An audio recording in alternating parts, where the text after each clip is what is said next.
السلام علیکم ګران مینوال هیله لرم چې روغ او جوړ به اوسئ.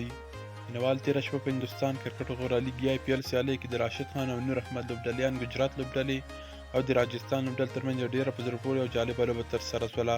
په دغې لوبه کې مینوال دواړو افغان لوبغاړیان له راشد خان او نور احمد دومره ښکلی زبردست او جادوګري بالنګ ترسره کړ چې د کرکټ نړۍ ټول مبصرین او مینوال یې حیرانه کړل. مینوال په دغې لوبه کې دغه دواړه افغان لوبغاړي په یوازې ځان له راجستان لوبډلې څخه لوبه وګټله.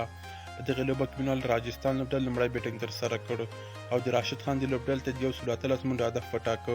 په دغې لوبه کې مینوال د بالینګ کولو په برخه کې د ګجرات لوبډلې لپاره راشد خان په 4 اوورونو کې 14 منډې ورکړې او 3 مهم وکټې یې ترلاسه کړلې.